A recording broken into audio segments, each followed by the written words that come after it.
once again, I got the low or heavy E string. What am I on top here? Flipping the guitar around left-handed.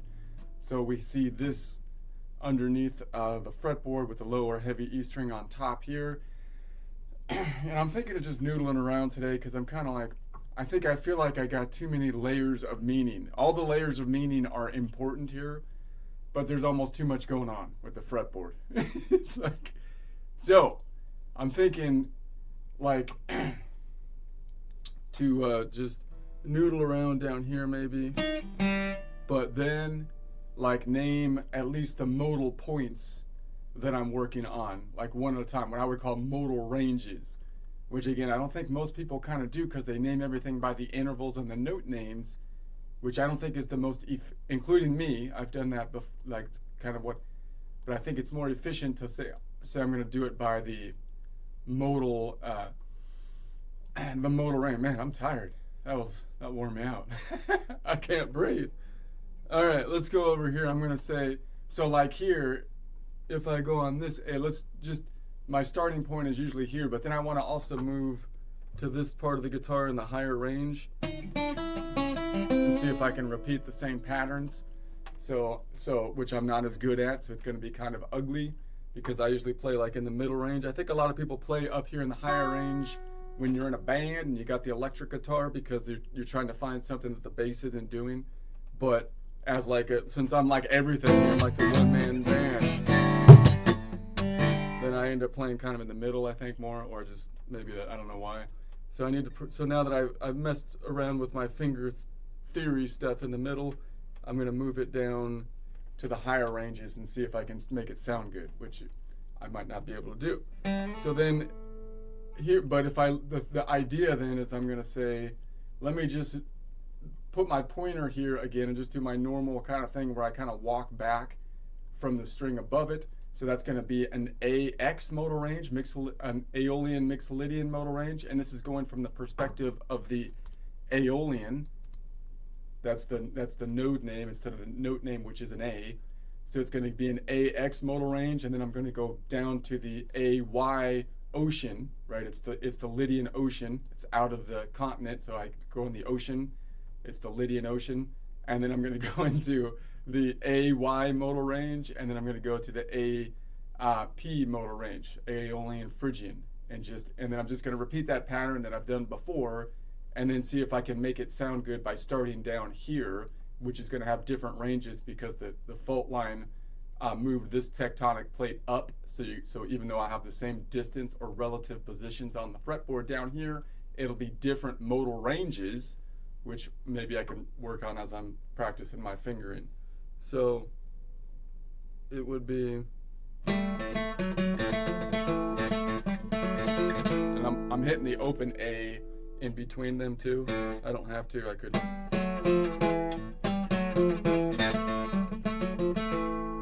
And I'm also working on my rhythm, you know, but.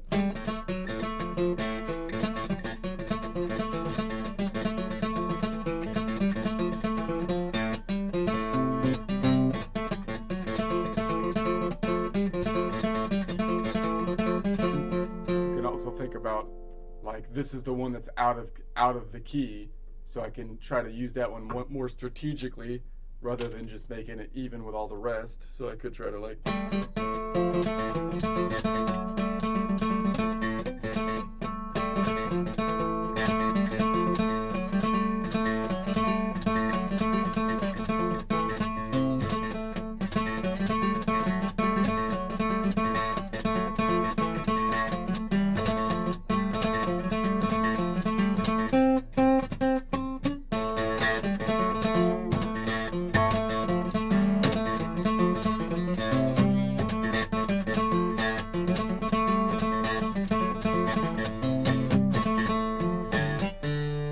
Try to do that same thing down here on one of these strings below the fault line. So let's try this one, and now I could reach up to here.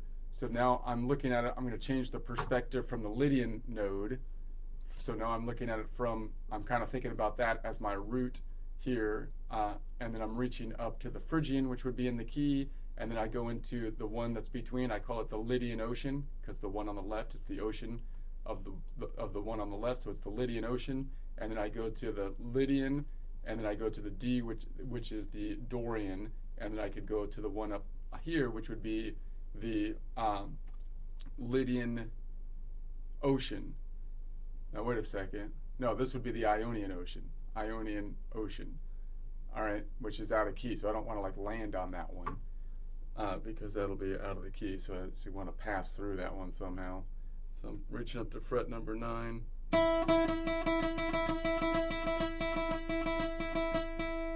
Now that's going to be a 11 note away distance, so that's kind of tensiony sounding. Out of that's in the Lydian Ocean, Dorian, Ionian Ocean. Wait, no, that's not right. This is fret 9.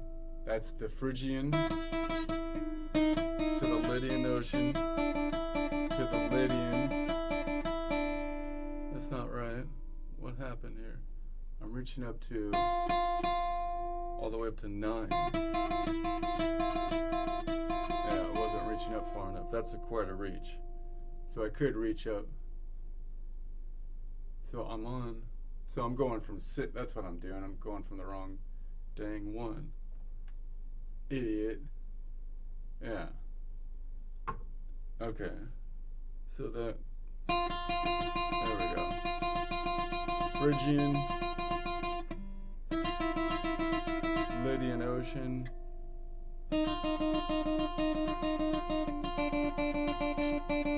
that's the Dorian, Ionian Ocean, Ionian Ocean, Dorian, Lydian, Lydian Ocean, and then the Phrygian. It's not very satisfying to land on Phrygian, however. Well, this should be, because that's an 11 note away distance. That's pretty tensiony sound to land on.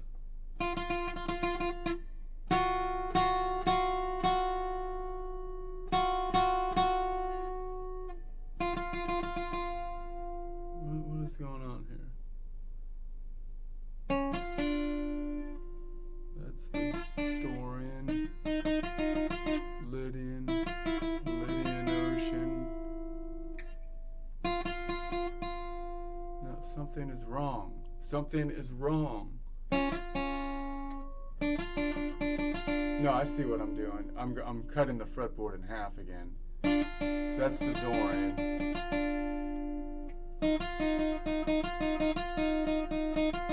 That's the Dorian Ocean. And that's the Phrygian. See, that's the problem with this two-tiered thing. I've been so used to seeing it like one cell. This looks like one cell, you know? So I keep on trying to say, I'm getting the two halves of it mixed up. That's what I keep doing. So I have to, it's a two-tiered thing. Anyway, let's just work on the fingering.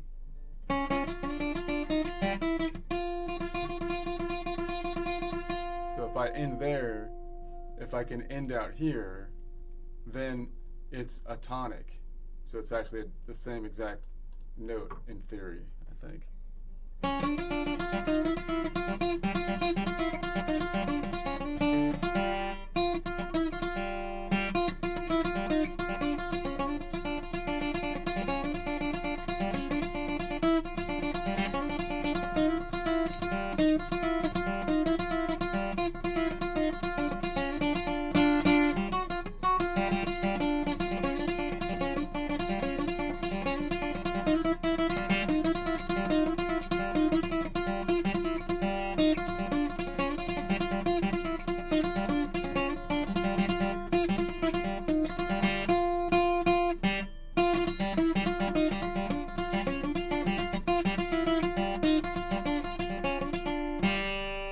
Try to do it slow here so I can just build up my speed, which is pretty boring to watch, but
going this way.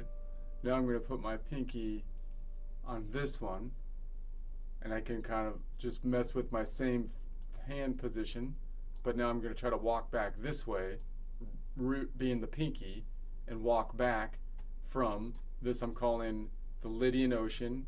See if I can get this right now, to the Dorian, to the Dorian Ocean, to the Phrygian, to the Lydian, and then I would end off on an AY modal range. Okay. So I reach out to the 7, could get all the way to the 5 here. I feel like if I got really stretchy. So that would be an A, that would be an, I'm looking at the A as my tonic, so it would be an AI modal range.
Yeah, it doesn't sound great. I think I can make it work if I get, if I can get my fingers to work.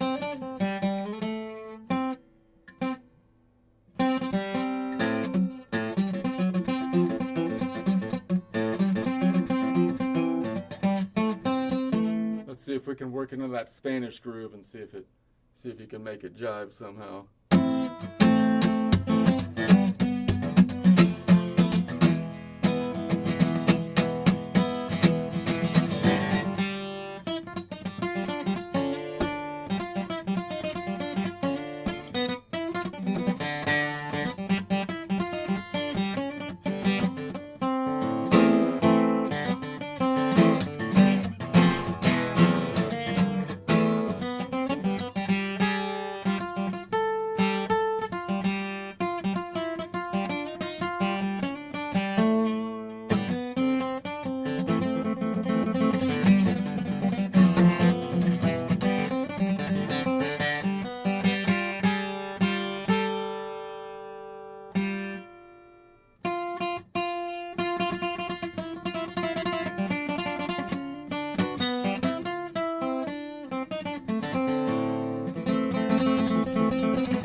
I'm just noodling around here.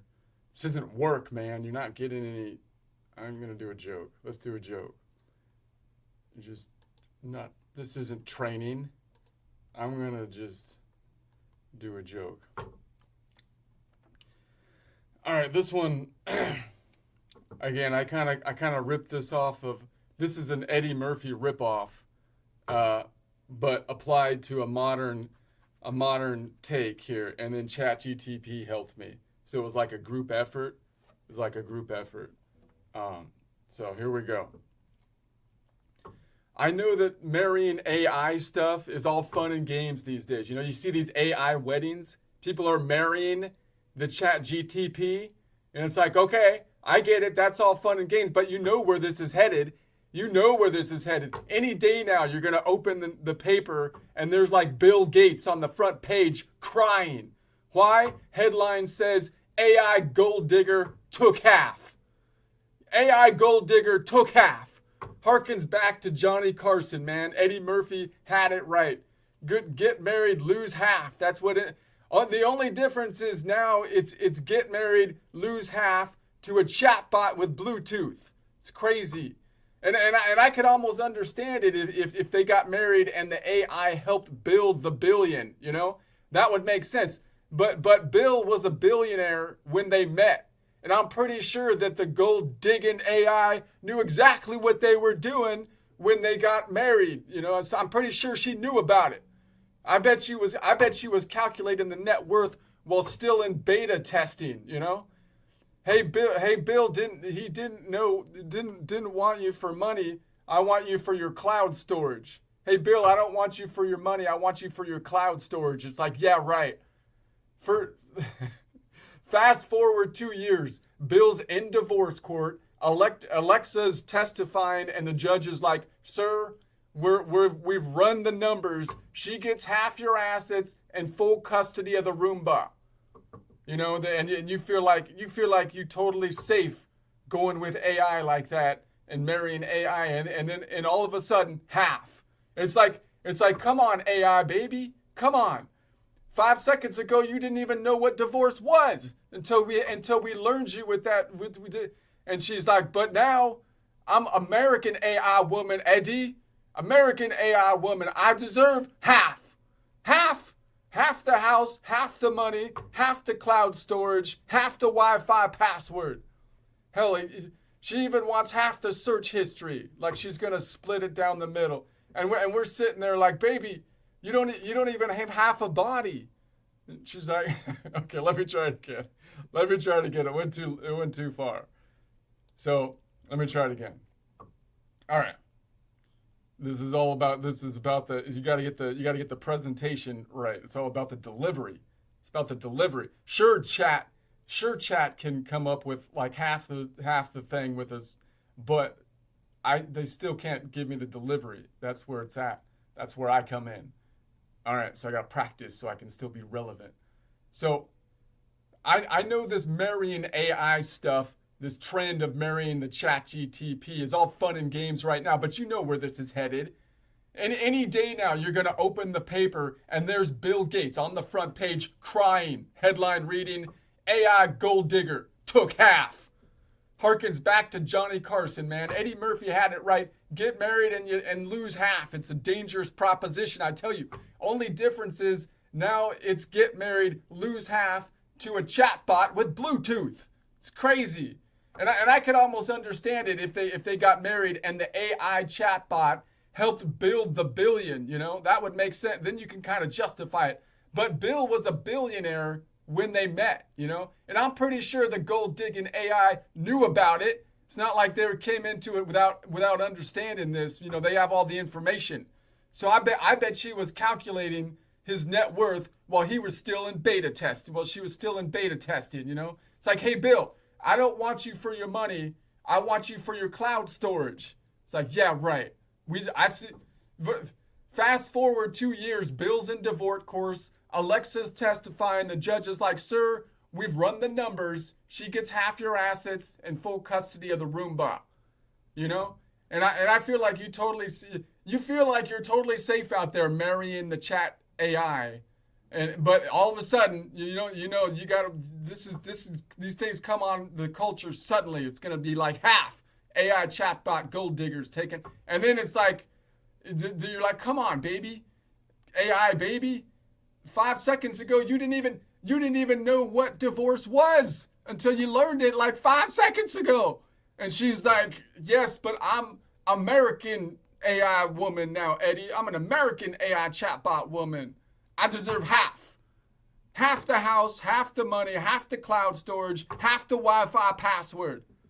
Hell, she even wants half the search history, like she's gonna split it down the middle. And you're sitting there like, baby, you don't even have half a body. It's like, oh, but Eddie, I got a digital body, and I'm taking half of it, half of that too, half of that too. Okay, that's his. It's a. I don't know if you've seen the Eddie Murphy one. I think it goes back to the thing. Like I think this routine. If you watch the actual Eddie Murphy routine on this, like I say, he wouldn't have made it, right? They wouldn't have. No one would have. I think it's a little. I don't know. It's definitely kind of culturally insensitive and whatnot, or I guess what do you call it? Chauvinistic or what do they call it? It's patriarchal, but it was still kind of funny. So I don't know. So I kind of think like that kind of thing. The comedy was like actually de-escalating the pressure.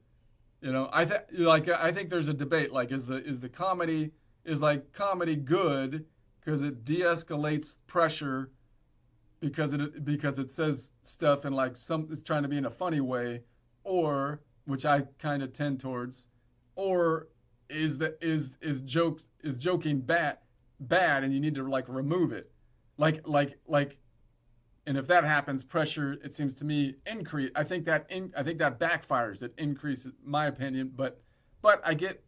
So you have to regulate it some. Like I don't know. It seems like that's kind of the debate right now. But I think if they canceled like Eddie Murphy back in the day, he had to calm down before he became like a good actor, I think, or whatnot. But if they stifled him at the beginning, when he went probably too far, would he have been an actor after that? Like, would he still have the energy to be an actor? He had to go too peacockish, right? A little over the board, way over the board on the peacockishness. But then he kind of settled into a good spot for like at least the acting and voice acting and stuff. So, but if he couldn't go through that stage and there was a market, would he still be able to make it? Would he gotten to his prime if you cut out the stuff he had to do to get to? I don't. I kind of feel like no. So, anyways, I don't know. I feel like Greg Gutfeld is saving the world right now, and nobody really realizes it because he's the only one that's at all funny. It seems like. So, I feel like he's actually saving the world, and nobody really understands it until the comedians come back, and then we're all in danger. I don't know.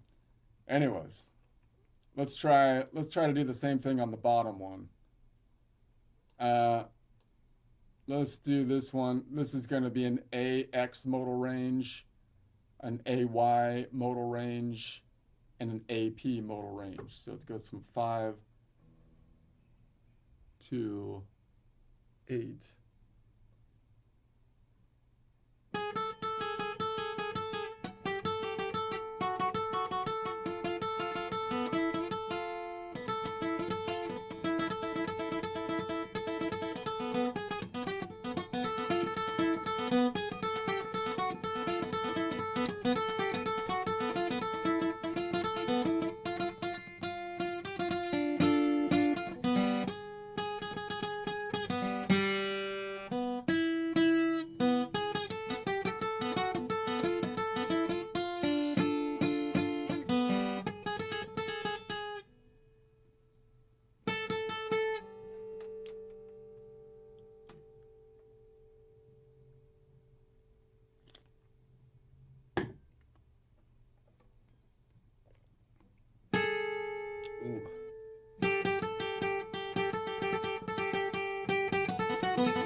in here. Why is it hot? I got the air conditioning on.